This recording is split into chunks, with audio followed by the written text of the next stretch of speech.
Well,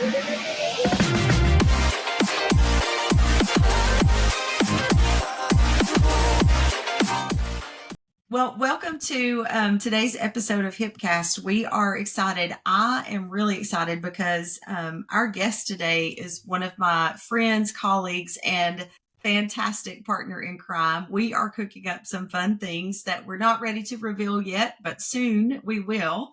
And I don't even think Seth knows that about our guest today and my relationship with Sharon. So I'm happy to have Sharon Easterling on the show today. Welcome, Sharon.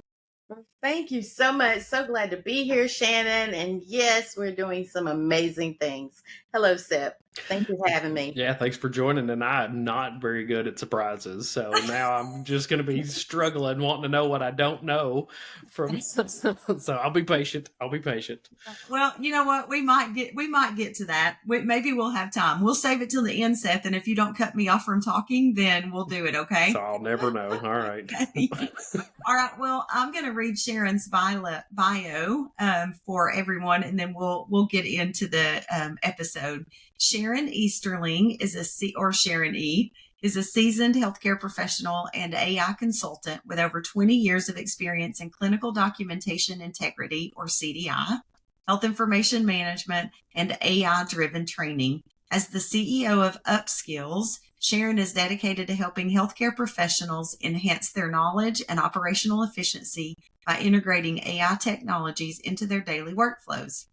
A published author and speaker, she is passionate about empowering others through education and has led national discussions on AI, documentation, and healthcare transformation. Her latest ventures include the podcast Upskills Unplugged, where she dives into key issues at the intersection of healthcare, AI, and innovation, providing insights and expert interviews to help listeners navigate the future of healthcare and technology. And today, if you can't tell by Sharon's bio, she is very passionate about sharing information with others. She does that in a number of ways: podcast, consulting, webinars, all manners of educational opportunities.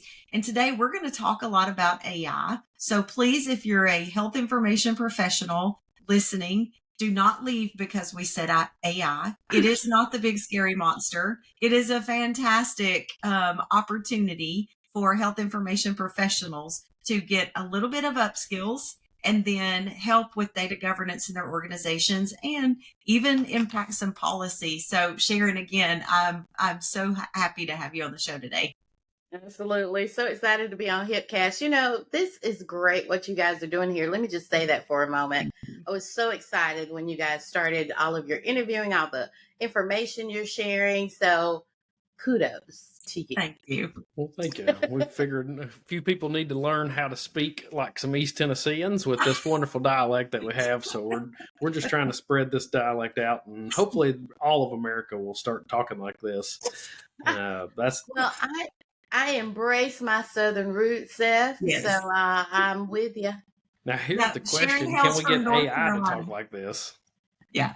Can we get AI to talk with a Southern accent? That's the question. I mean, I've heard Sharon's voice where she has generated something with AI using her voice, and it does a great job. So, well, good. Well, let's jump in here. Sharon, how do you see AI transforming the landscape of healthcare documentation and coding over the next 5 years? And what should HI professionals be prepared for? Oh my gosh, it's going really fast. Much faster. You know, when we talked about this with CAC, right? Everybody's like, oh, coders are going to lose their jobs. You know, everybody's worried about what we were going to do. And here we are, I don't know, 15 years later or so, still navigating it. Now, of course, generative AI is giving us lots of flexibility and more opportunity for, to change things with coding. So we have companies out there that are doing more of the automation with coding now. So that's moving things much faster. So things are going from, especially in the outpatient world, are going from discharge to out the door. So from that aspect, yes, that impact is kind of happening quickly.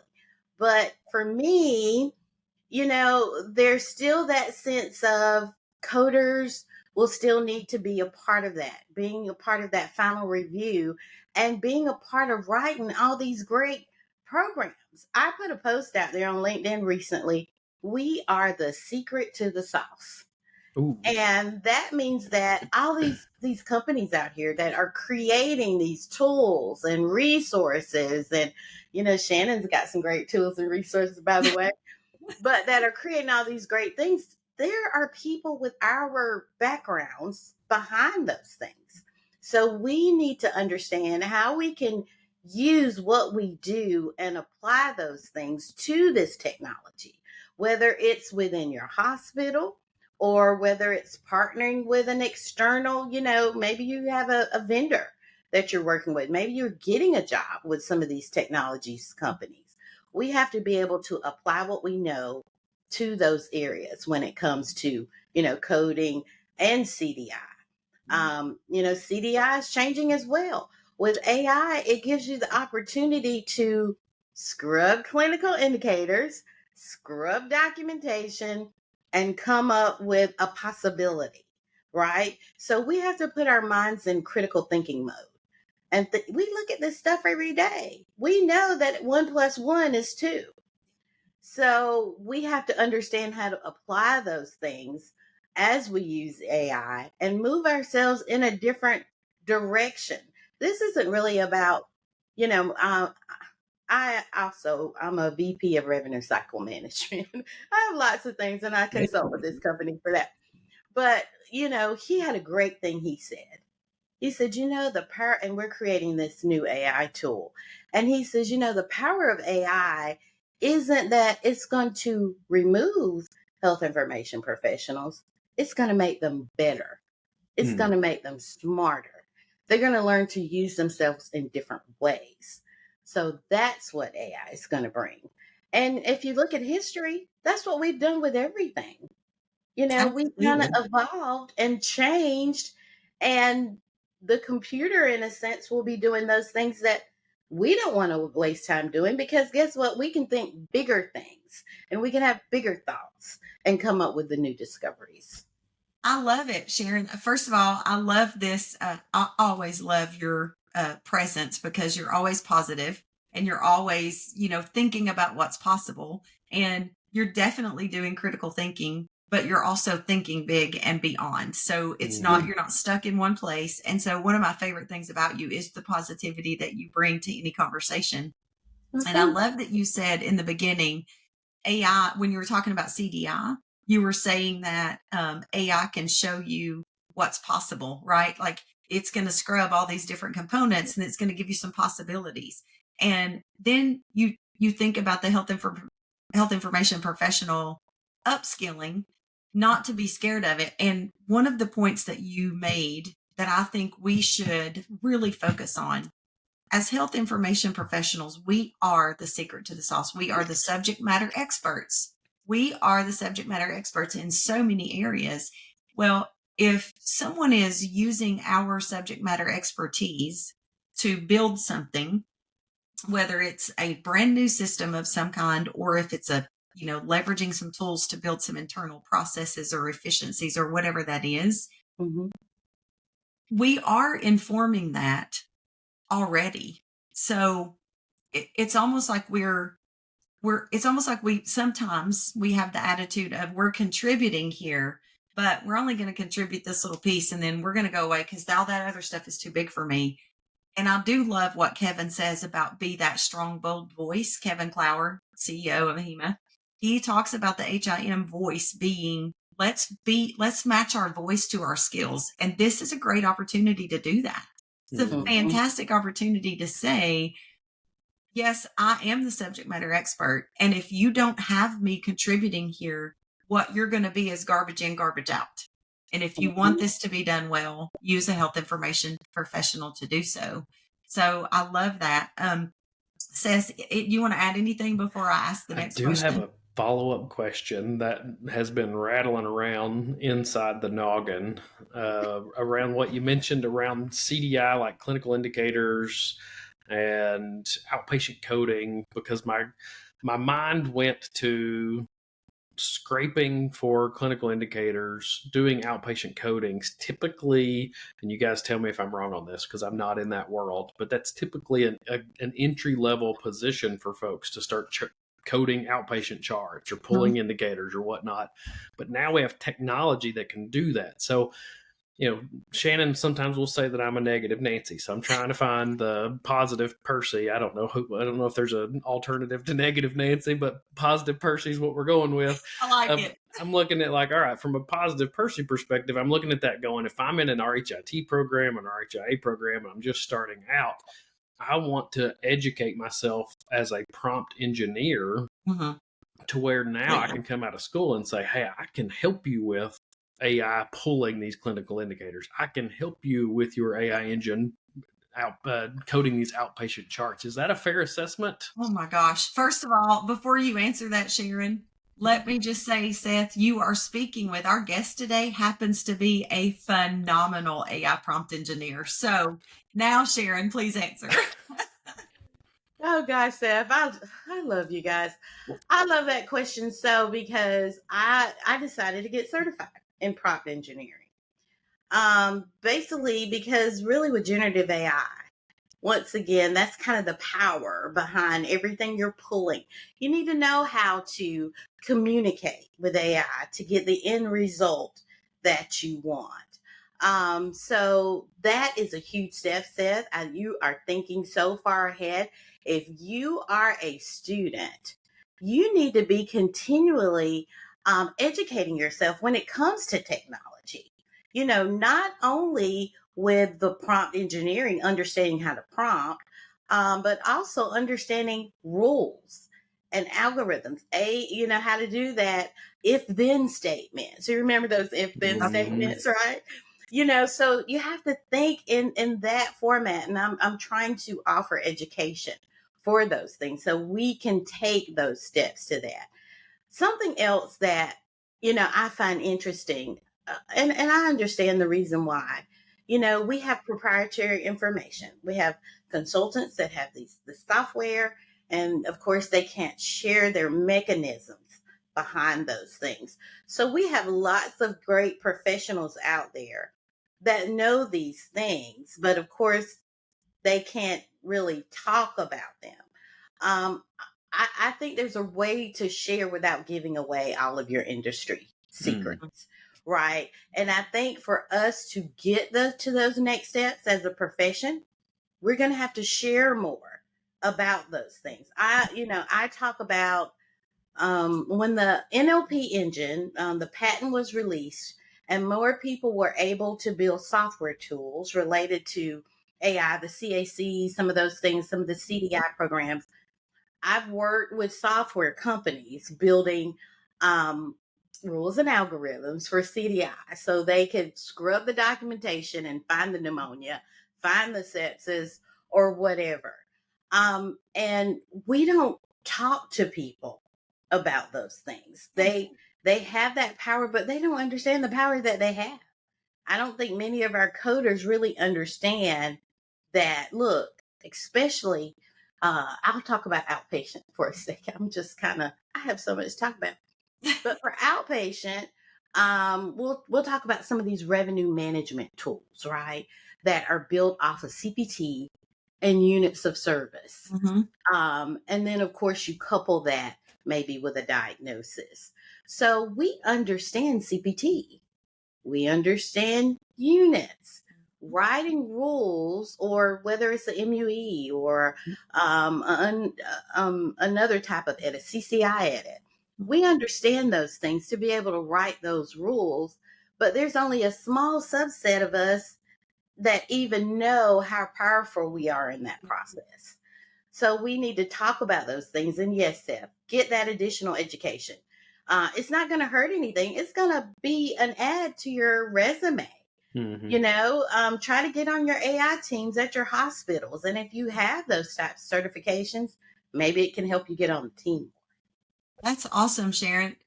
You're absolutely right. And that kind of leads in maybe to the next great question here for you is because we don't express that we do have this knowledge and we don't even understand that we actually do have that kind of knowledge and power. And I don't mean knowledge is power from a place of let me keep it, right? I don't mean let me keep my knowledge and it's power, so I'm going to keep it. But just from a place of knowledge is power and being able to say, you need us for this, right? You need health information professional because I'm the one that knows this content. And this context is going to be what is important to the content or the function that you're driving with that process and that algorithm. What do you say in your training and education programs to the health information professionals and others who maybe have a misconception or a fear of AI? How do you get them comfortable with understanding and not fearing it? Yeah, a lot of people are still fearful of AI, but we talk about, it can't do anything that we don't allow it to do. We're asking Good. it questions. It's giving us answers. And we still have to refine those answers many times. AI in some ways is not perfect. But you have to understand how to relate to the AI to get the output that you desire. So AI, from the process of what we're doing, there's no sense to be afraid because we're not in there building it really as far as the base large language model. We're That's just working with the output of the model, what that model has been generated to do. So I don't think there's really fear in that. Now, don't put all your personal, life Please don't. history, in there. We got to be smart about it. And here we are, privacy, security, we're health information people. We understand how crucial those things are. So, I would say we're a step further than many because we do understand limitations.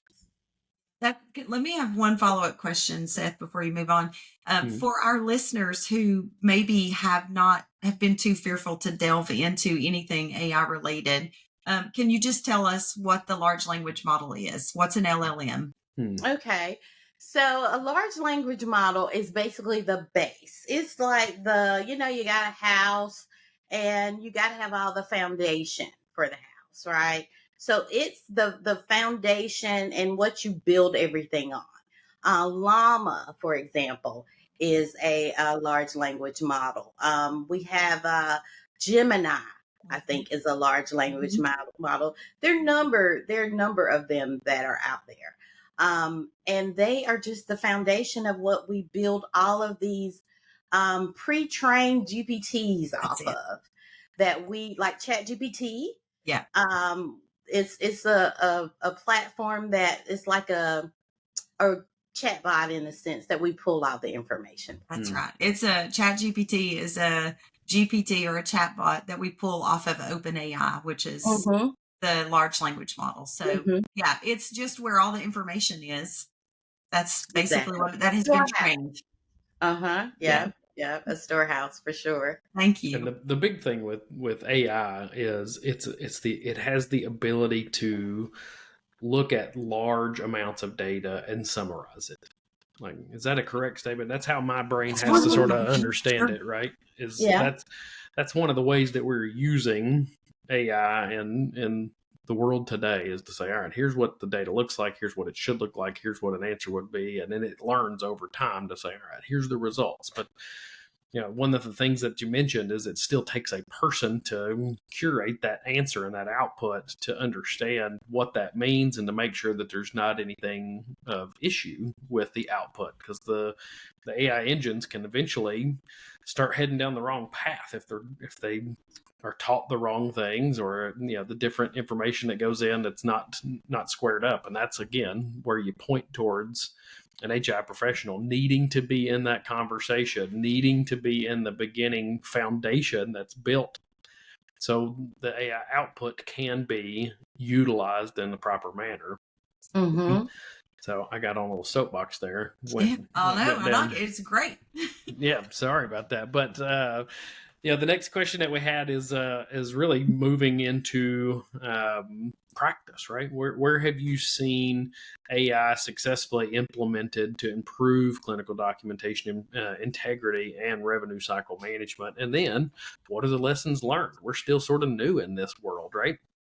Absolutely. So, built a couple of CDI tools that are out there now that are functioning, that help CDI with developing their daily work schedule of patients that they have to work, and those are all based off the algorithms for AI, those if then statements, building those things, as well as working with, I have GPTs out there, right?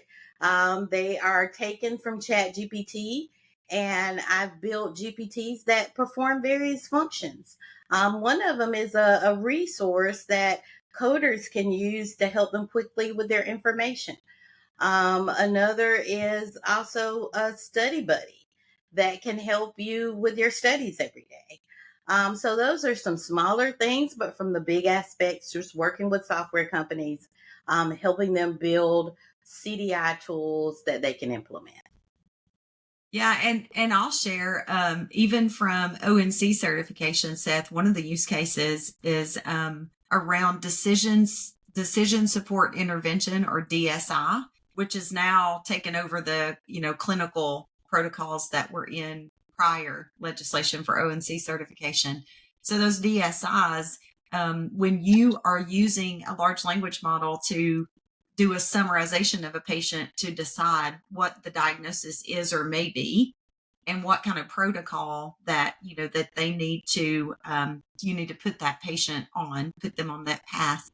For that protocol that's chosen, you have to have something like it, that EHR has to be able to show the documentation of something like, I do believe it's over 30 attributes of that patient that sent them into that type of protocol questionnaire or in that segment of the large language model.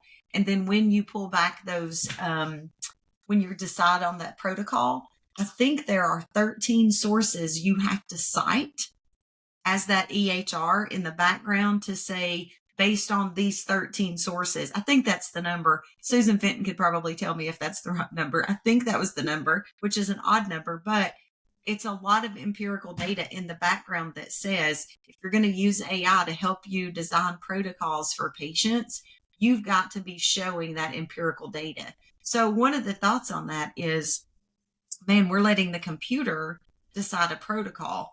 That's not really true. If the provider is actually reviewing what that protocol output is and deciding based on that patient, that's really a good plan. Or I forgot to add that this patient, whatever the protocol is, there's a barrier, there's a variable in this patient that isn't necessarily documented. That could be something like a social determinant of health. They live alone, and this protocol that says they need to do stretching exercise with a buddy every day to get their hips straight or whatever it is, right? So it's not the computer diagnosing and assigning protocols. It's actually empowering that provider to consider possibilities that they may not have thought of before. So handled responsibly, that's awesome. Now, those DSIs have legislation tied to them, so you have to comply in a certain way. But as health information professionals, we need to be guarding for the things where there's not regulation for that, to protect your patients and your organization. Sorry, I got on a soapbox too. Whoops. We're going to get on them all, but that made me think of another question around documentation. So if I'm, and we may not be able to answer this question today, but it's where my mind went. We have these AI engines that can cipher through a lot of data and produce summaries. And if I'm sitting there, and again, CDI and coding is not my world, and I got out of that as soon as I could from HIM school, just to avoid it like the plague. But I'm thinking back in the day of CDI when we were doing queries to the physicians to try to get to the right diagnosis based on the documentation, add documentation. If we're I guess the question would be, are we using AI today to summarize the documentation in order to create a query to the physician? Or are we using AI to do that query to the physician? And if that's the case, how do we document that? Because the AI engine can't sign off on it to say, well, I'm the one that asked this question, or I'm the one that summarized this clinical documentation. Is there a check and balance there around what gets included into the legal medical record that could, in theory, be generated by AI? Yeah, well, I don't know if we say names of things here. Yeah, But you can say names of things. You Not a can. sponsor yet. Yeah. Yeah. That's what Seth will follow it up with. They're not a sponsor yet, but hey. oh gosh, well, Epic is doing some of that, generating I think they're calling it a nudge or something, to the physician, to where they're saying, look, here is this happening because we have, we have a low red blood cell count. We saw this patient. Was this before surgery? This after surgery? Could this be acute blood loss anemia or whatever? So there are, that is happening where the computer is actually helping generate the question, right? And then it's also presenting to the CDI or the coder options to help them generate the question. So it's happening both ways. I have played with some things that you can do it. It's totally doable. On a even on a smaller scale. We just gotta think, you guys. That's right. I mean, we just gotta play and we gotta think, because there's so much power. The least little thing that you're doing within your hospital, there's probably a way to implement AI and solve some of those problems you're talking about, Seth. You keep going back to data, which is important for us, right? Some of us, if we really like data analytics, I would encourage you to really go a step further, get certified in that. Yeah. Get exposure to that. That's something else for those students. But being able to do that will provide so much more for the hospital and give you more insights. I did a presentation a while back. It was something about, it's like my career pathway. And one of the things in that pathway was always being a resource and being in the know. And so you have to be able to be that resource. So let's just say you talked about prompt engineering. Maybe at some point someone asks you about that and you're able to be that resource. You know about it. So we have to grow ourselves. We can't become stagnant. So we have to invest in ourselves and go that next step so we can do those things related to AI and the changing health tech environment. Yeah, that's awesome. So Sharon, I got to see you recently, a couple of weeks ago in South Carolina at the Tri-State HIM Association or HIM meeting. And I had done, I've been with participating with a social determinant of health workshop. And one of the things that came up, Seth, it's kind of along the lines of what you just asked about. Are systems doing this? Are they helping with queries? And, yes, the answer, as maybe it's called a nudge in Epic, maybe it's called whatever it is, but it's basically computer assisted queries, right? It's CAQs, right? Instead of CAC. So the question that came up as we talked through some of the social determinant things in that workshop, one of the questions when we were talking about revenue cycle was somebody was talking about underdosing. Underdosing is definitely underdosing because of financial hardship is definitely a social determinant of health, but it's not in the social determinant of health section in ICD.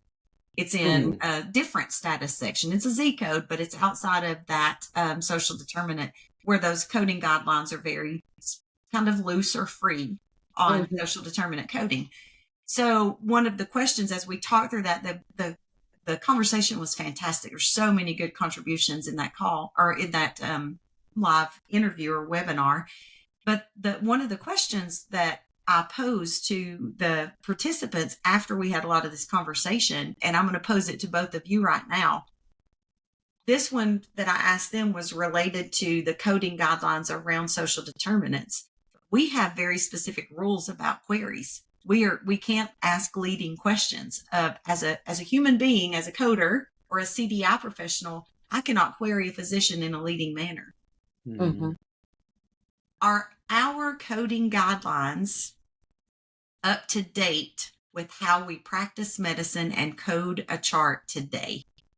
That's the question.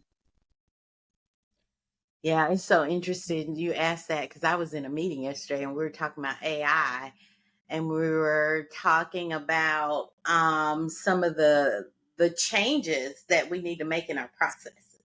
Yeah. Because of AI. So I think we probably need to revisit a lot of those things and redefine it. What does that look like in AI world?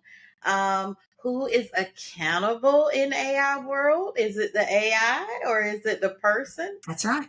So that was that person's question. She had great insight in thinking about that. So those are very valid points. And guess what?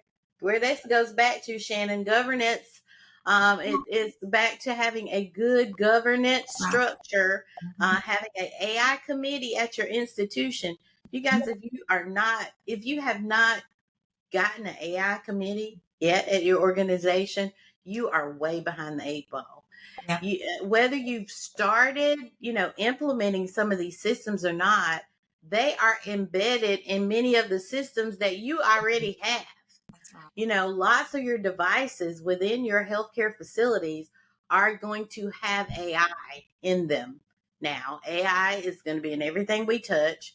So you need to think about that from a security standpoint and risk standpoint and governance standpoint, Shannon, of your facility, of how you're addressing these things, and have a plan in place. And we need to be a part of that team. AI governance, that's a great role. Oh, I have several AI roles that I share in a governance presentation because the functionality of AI has been here forever. So to be clear, to clarify for anybody listening, exactly. AI is not new in healthcare, but the focus on it now is because there are new regulations requiring compliance, right? So now, just like every time there's a new compliance requirement, we adjust, we learn about it, and then we address it, right? So your organization isn't using, well, they might be using new AI. I hope they are, because that's fun and progressive, but they're using old AI at the very least, almost certainly. So absolutely. You're going to now need to start governing it. So Seth, what were you saying? No, I think that's a fascinating role of AI governance is a key. I mean, Sharon, you mentioned the question that was in my mind that I couldn't articulate. Who's accountable for this? Because it's healthcare. Somebody's accountable for every little dot that's on the medical record, whether it's a digital dot or it's a handwritten dot. Someone is accountable for that. That's why we have to sign our names. That's why we have all of our letters behind our names, because we are accountable to that information. And I am curious from our audience, and leave a comment here on YouTube or on the episode and whatever you listen to, of does your organization have an AI governance committee that's focused on the accountability side around that documentation? I think a lot of people have AI teams that's looking at technology and how to apply it to a process, but there's a much larger conversation around identifying accountability. There is, and our organizations are at risk. In a recent presentation I did in Kansas, I had it was on data governance and AI and the health information professional, and the activity we did at the end was write a policy around physician documentation. So, did that documentation get created by AI, and if so, how does your provider attest to the fact that it's full, accurate, and complete? Do they just sign off on it? Or if it's generated by AI, do you have a policy in place that says, I know this was generated by AI, and I attest to the fact that I fully reviewed this. Now, that's not any different probably than a transcriptionist doing the work, right? A transcriptionist typing it, and then the physician is supposed to review it. But we are so easy. It's so easy to click yes in our systems now. And so as we worked through that, one of the tables got to where I wanted them to go. One of the tables said, we realize we don't have a policy in place for this, and we're at risk of malpractice, and owning that because the physician is under our charge in this situation. And we're the ones offering the AI. That physician is signing off, and we don't have that physician attest to the fact that it's full and complete and accurate.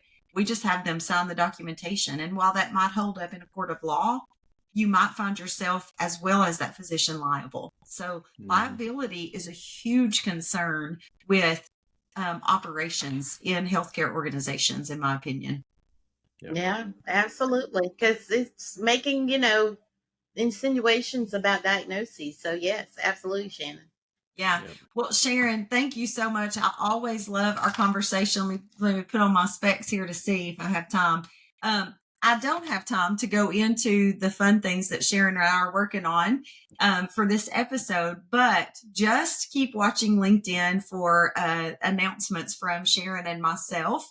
But I will tell you, it is specific to health information professionals who are interested in technology, involved heavily or interested in technology. And we'll be sharing that out sometime in this month is our goal to have that out. And it's going to be fun and exciting. And we hope that it brings a community together of progressive health information professionals that can help lead us into that technology space that we're already in, but just show us as leaders there. So I'm excited. Sharon, thank you for coming and sharing with us. And hopefully the listeners are less scared of AI than they were before. Oh, absolutely. Thank you guys for having me. And let me mention this real quick. So the coding for inpatient too is also being impacted by automation as well. Absolutely. Because I focused on outpatient. So thank you That's guys. very good. All right. Yeah. Thank you. And Shannon, until next time, my friend. I'll see you next time, buddy.